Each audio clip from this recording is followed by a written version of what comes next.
कोयल की बातें सुनकर लक्की का मन तो खराब हो ही गया था, लेकिन आज कोयल का मूड काफी अच्छा था। इसलिए उसने लक्की से कहा, चलो, अब मेरा मूड ठीक है, तो अब आ ही गए हो तो बैठ जाओ। कोयल ने कहते हुए लक्की को देखा भी नहीं था। उसने बिना देखे ही उसे कहा और फिर से अपने दोस्तों के साथ बात करने में जुट गई। लक्की वहीं का वहीं खड़ा रह गया था। वो कोयल की पीठ देख रहा था और उसकी उन बातों की वजह से उसके दिल में थोड़ा सा गुस्सा बढ़ने भी लगा था। इससे पहले कि वो कोयल से कुछ कहता, अमित उसके पास आया और लक्की के कानों में बोला, अरे यार, तू उसकी बात का बुरा मत मान यार। चल, तेरा भाई आज खुश है, तू मेरे साथ बैठ जाना, आ जा, अमित ने कहा और उसे उसका हाथ पकड़कर ले जाने लगा। लक्की भी उसके पीछे चला गया और अमित के पास जाकर बैठ गया।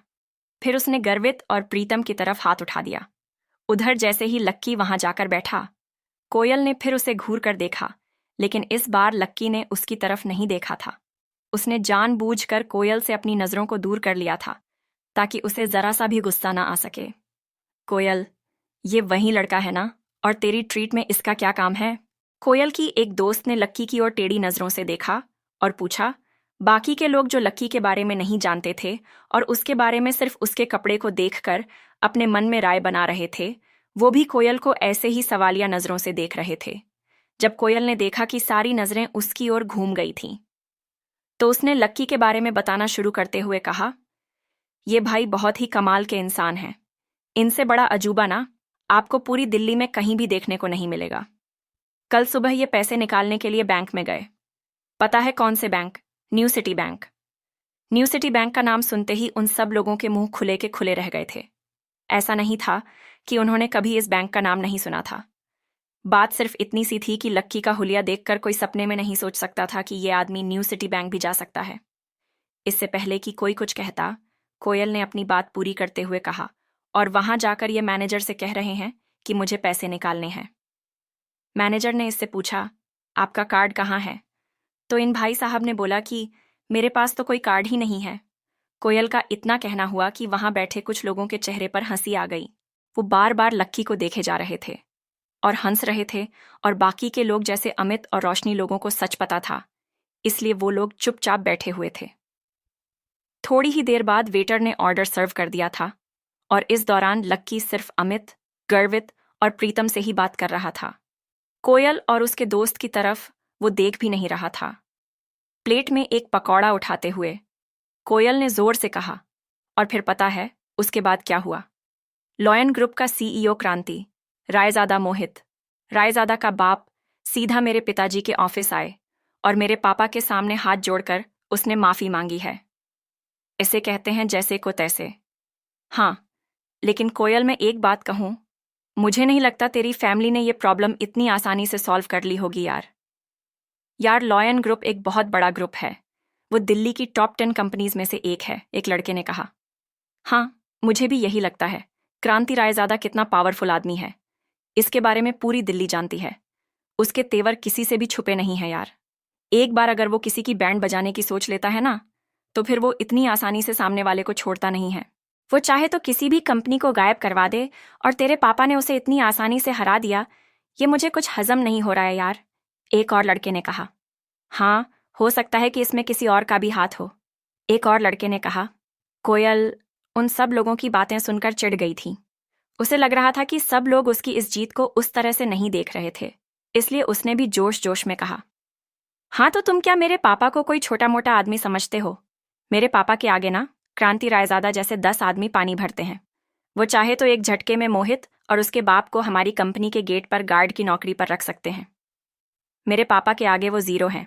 फिर भी तुम लोगों को विश्वास नहीं हो रहा है ना कि ये उन्होंने किया या नहीं? तो चलो, मैं तुम्हारे सामने उन्हीं से पूछ लेती हूँ। फिर कोयल ने अपने पर्स में से अपना फ़ोन निकाला और उसके पिता का नंबर मिलाया। फिर उसने फ़ोन का स्पीकर भी चालू कर दिया, ताकि जो भी बात कर रही थी उसे उसके बाकी दोस्त भी सुन पाए। 4 घंटे जाने के बाद ही उसके पिता ने फ़ोन उठाया, और फ़ोन उठाते ही कोयल ने उनसे सीधा सवाल पूछ लिया, पापा, आपने इस मैटर को सॉल्व करने के लिए बाहर से किसी की मदद ली थी क्या? ये कहते ही कोयल को एहसास हुआ कि वो जिन शब्दों का इस्तेमाल कर रही थी वो गलत थे। उसे सस्पेंस में फंसा देखकर खुश हो रहा था। आज सुबह ही उसके पिताजी ने जब उसे फ़ोन किया था, तो फोन पर खूब खरी खोटी सुनाई थी। उन्होंने उसे कहा था कि उसे देखकर किसी भी आदमी से उलझना चाहिए, और साथ ही उन्होंने ये भी कहा था कि वो क्रांति रायजादा जैसे आदमी का कुछ नहीं बिगाड़ सकते थे। लेकिन अब कोयल अपने ही जोश के जाल में फंस चुकी थी। फिर भी उसे लगा कि हो सकता है कि उसके पिता को पहले ऐसे किसी आदमी के बारे में याद नहीं आया हो और बाद में याद आ गया हो और उसी ने उनकी मदद कर दी हो। जब कोयल अपने मन में ये सब ख्याली पुलाव पका रही थी, तभी उधर से उसके पिता ने कहा, कोयल, मैं कहाँ से किसी की मदद लेता? अगर मैं किसी की मदद ले पाता तो आज सुबह मैं ये क्यों कहता कि जाओ, तुम्हें रात मोहित के साथ ही बितानी पड़ेगी। हाँ, मैंने माना कि उस समय मैंने गुस्से में वो सब कहा था, लेकिन फिर भी मेरे पास कोई रास्ता नहीं था, उसके पिता ने कहा।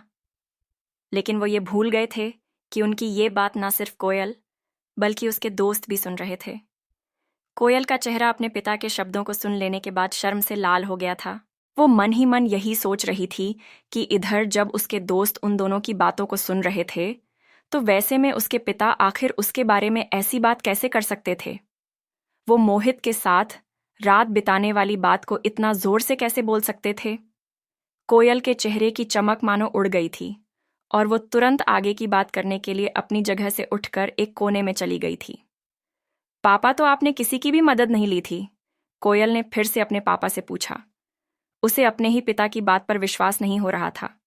उसके पिता ने इधर फिर से कहा, अरे बेटा, अगर मैं इस मैटर में किसी की मदद ले पाता तो मैं फिर तुम्हें रात मोहित के साथ बिताने के लिए क्यों कहता? इस बात को दोबारा अपने पिता के मुंह से सुनना कोयल के लिए बर्दाश्त के बाहर हो गया था।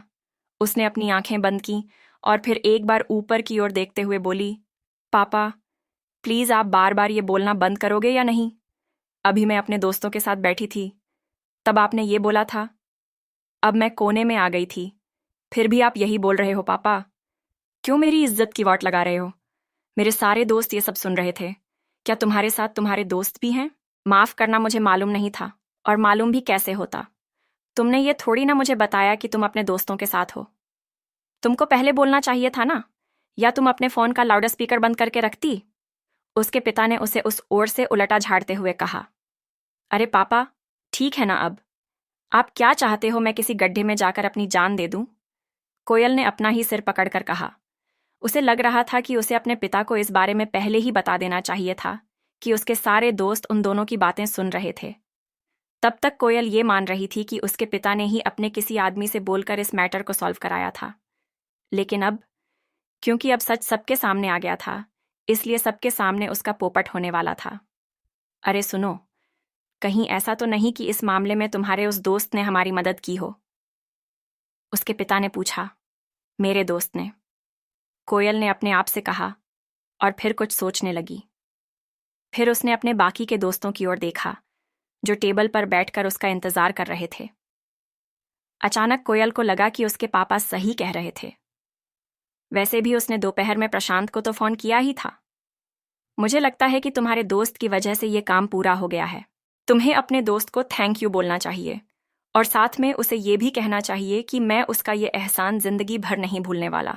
आगे फ्यूचर में मैं उसके लिए वो सब करूंगा जो मेरे बस में होगा। कोयल के पापा ने गंभीर स्वर में कहा।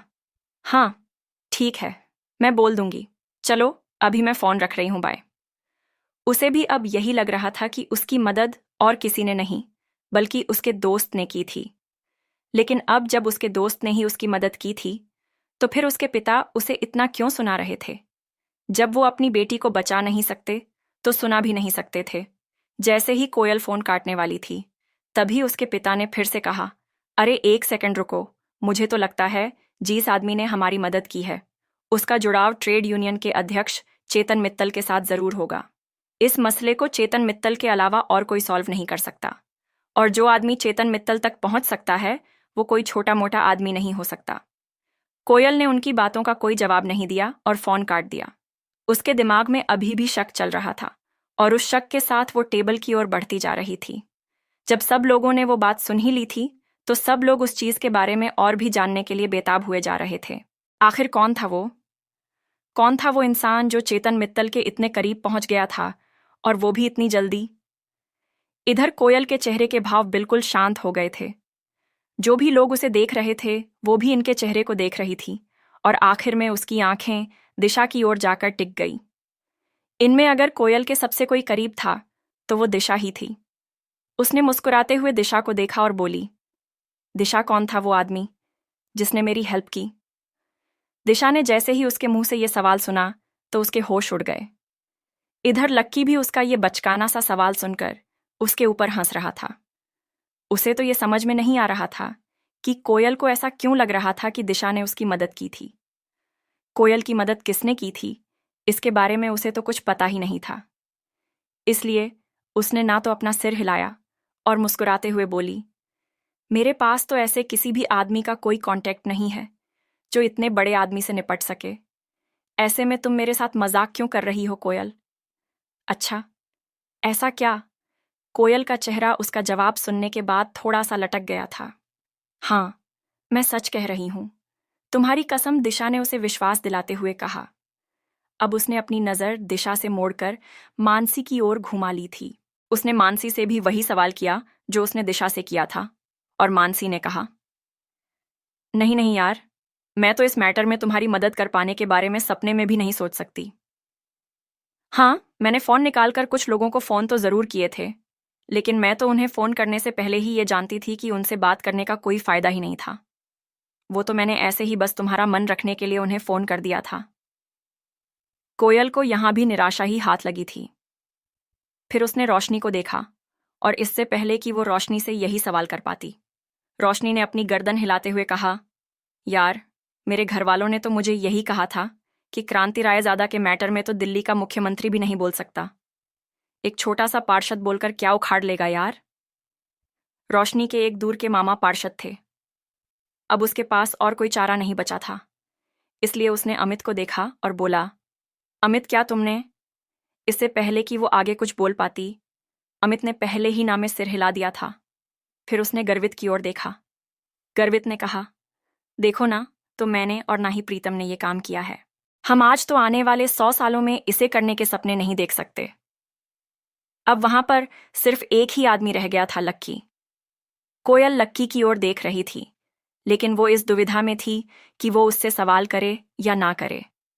उधर लक्की कोयल से नजर बचाकर चुपचाप अपने खाने में ही मग्न था। वो कोयल के सवाल का जवाब नहीं देना चाहता था। क्या कोयल उससे भी वही सवाल पूछेगी? और क्या लक्की उस सवाल का सच जवाब देगा?